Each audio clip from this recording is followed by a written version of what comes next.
Je m'appelle Lemric Chassin et je travaille pour le dispositif Citélab. Et en fait, Citélab, c'est un dispositif qui a pour objet d'accompagner l'entrepreneuriat sur les quartiers prioritaires de la ville. Ça passe par différents aspects, une phase d'accompagnement individuel, où on va travailler notamment sur la phase d'émergence, c'est-à-dire avant même la phase de réelle structuration du projet. On va s'intéresser à l'idée du porteur, à son environnement, etc.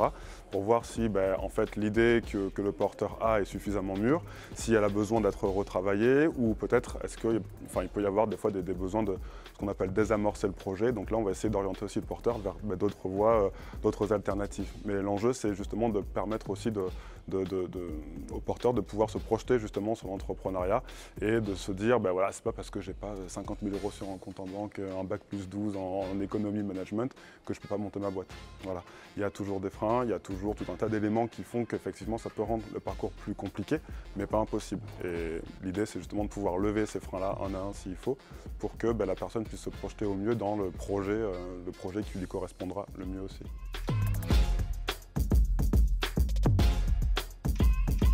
C'est un de mes financeurs, pour lesquels je les remercie. Et puis du coup, c'est aussi l'idée de pouvoir justement s'inclure dans un parcours d'accompagnement plus global. Et où en fait, moi, mon rôle, ça va être à ce niveau-là et dans les relations que je vais avoir avec cet ensemble-là, ça va être justement de pouvoir accueillir le porteur, être son point d'entrée, son point de contact, pour derrière, en fonction de ses besoins, l'orienter vers le partenaire, vers l'acteur le plus pertinent. En fait, ça peut être des besoins de financement, ça peut être des besoins en termes de comptabilité, ça peut être en termes juridiques, déclaratifs, administratifs, etc. L'idée, c'est que le porteur, à aucun moment, en fait, se retrouve seul et perdu dans la jungle entrepreneuriale, quoi.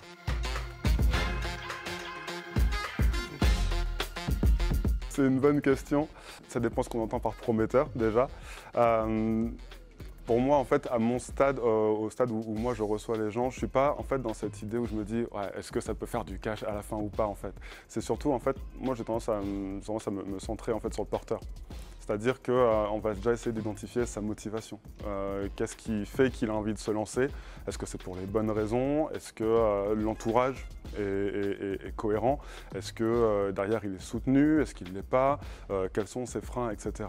Et en fait, c'est tout un travail à faire, alors plus ou moins long. Des fois, ça se fait 1 ou 2 rendez-vous, des fois, c'est plus long. Et en fait, c'est à la fin de cette démarche-là, avec le porteur, qu'on va se dire, OK, est-ce qu'il a compris ce qu'on a fait jusque-là? Est-ce qu'il a compris l'intérêt? Et puis, est-ce que lui, il a développé justement cette posture entrepreneuriale, en fait? Enfin, je pense que le mot-clé, il est là. Voilà, l'idée, c'est que nous, on a des gens qui viennent en nous disant j'ai peur d'entreprendre, j'ai peur de... Voilà.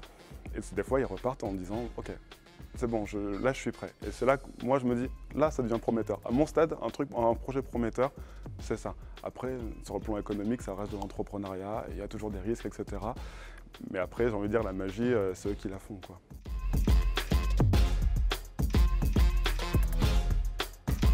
Bien penser son idée avant de penser structure juridique, de penser financement. En fait, tout part de l'idée. Voilà, si l'idée de base est bancale, tout le reste va être bancal. Et puis derrière, c'est bien en fait savoir pourquoi est-ce qu'on se lance dans l'entrepreneuriat. Parce que c'est un parcours qui est passionnant, c'est clair, mais qui réserve des épreuves et qui nécessite, en fait, je pense, d'avoir un certain bagage, une certaine posture. Et puis derrière, un bon accompagnement. Enfin, voilà, c'est pas moi qui vais vous dire l'inverse. Mais objectivement, je pense que mettre le pied dans l'entrepreneuriat en étant accompagné, en tout cas quand on n'a pas de feedback, d'entourage, etc., c'est déjà une bonne marche, disons, vers le succès ou vers la réussite de projet.